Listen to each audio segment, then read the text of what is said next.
प्रयागराज भाजपा नेता के दर्जनों हरे पेड़ों को गांव के दबंगों ने काट कर बेच लिया। खेत और नाले पर भी किया अवैध कब्जा और मेड़बंदी। थाना प्रभारी शंकरगढ़ कार्यवाही करने के बजाय उल्टा अपराधी जैसे भुक्तभोगी पर दबाव बनाते रहे।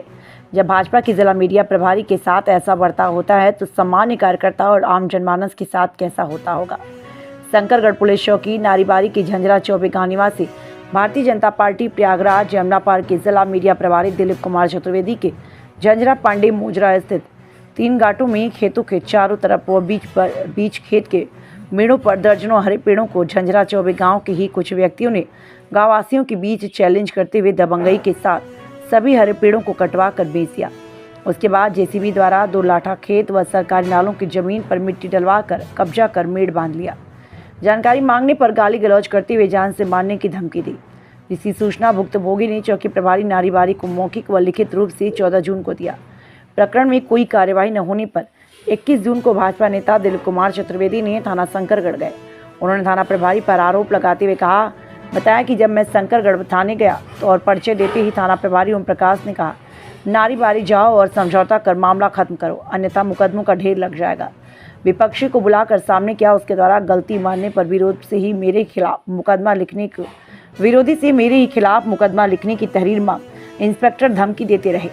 उक्त प्रकरण के बारे में भाजपा नेता ने अपने शीर्ष नेतृत्व को जानकारी देते हुए एसीपी 12 संतलाल सरोज से शिकायत करते हुए प्रकरण से अवगत कराया।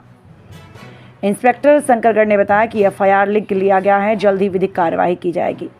प्रयागराज से 12 तहसील का रिपोर्टर दिलीप यादव। मैं भारतीय जनता पार्टी प्रयागराज यमुना पार का जिला मीडिया प्रभारी दिलीप कुमार चतुर्वेदी, निवासी झंझरा चौबे, थाना शंकरगढ़, प्रयागराज। आज बड़े दुख के साथ अवगत कराना पड़ रहा है कि विगत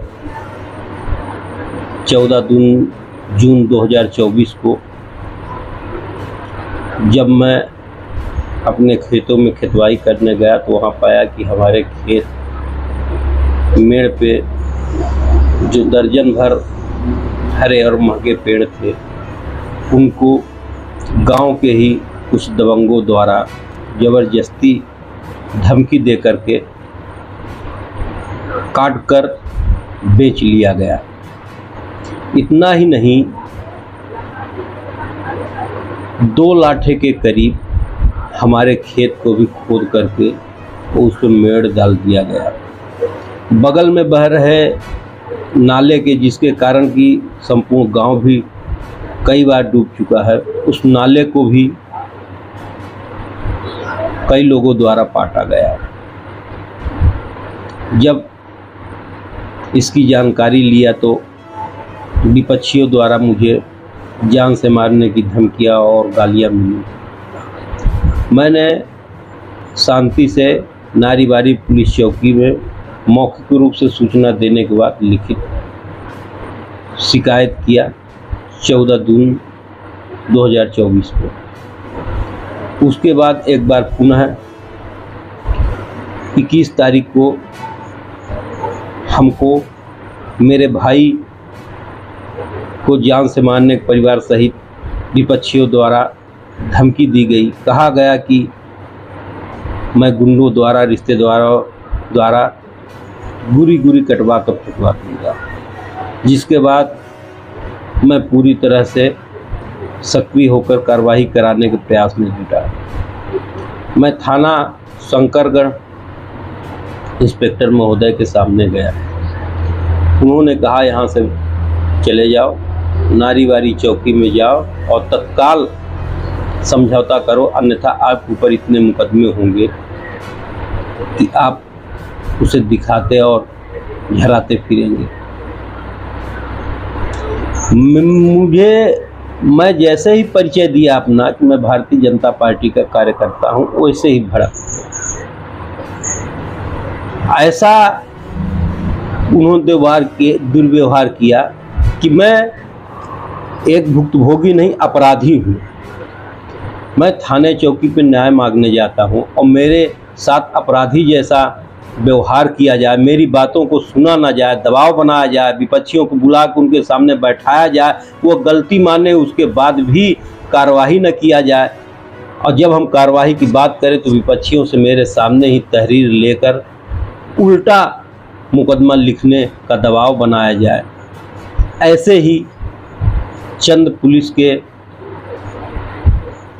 थाना प्रभारी हमारी जो सरकारें दिन रात जन कल्याणकारी योजनाओं के साथ जो प्रशासनिक कार्य कर रही हैं, शासनादेश जारी कर रही हैं, उसको पानी में फेरने का कार्य कर रहे हैं। आज मैं इसके माध्यम से यह आवाज़ उठा रहा हूँ, चूँकि जब मेरे साथ यह दुर्व्यवहार हो रहा है तो एक आम कार्यकर्ता, एक भारतीय जनता पार्टी के संस्कारित कार्यकर्ता और आम जनमानस के साथ क्या होता होगा, इससे आप परिकल्पना कर सकते हैं। हमारी सरकार को ऐसे ही चंद पुलिस अधिकारियों के द्वारा बदनाम किया जाता है। मैं इसकी सूचना अपने संगठन के आदरणीय जिलाध्यक्ष जी, आदरणीय जिला प्रभारी जी सहित उच्च पदाधिकारियों से दे चुका हूं। मैं प्रशासनिक सभी उच्च अधिकारियों एवं जनप्रतिनिधियों से भी मांग करता हूं कि मेरे प्रकरण को भी संज्ञान में लेकर न्याय दिलाने का कष्ट करें। साथ ही शंकरगढ़ थाने जैसे सरकार को बदनाम करने वाले और हम जैसे संस्कारित कार्यकर्ताओं के साथ दुर्व्यवहार करने वाले के ऊपर जांच कराकर कार्रवाई की जाए, और साथ जितने इनके अवैध कार्य चल रहे हैं उन सभी को भी बंद कराया जाए, जिससे आम जनमानस में सरकार की अच्छी छवि और संदेश जा सके। नहीं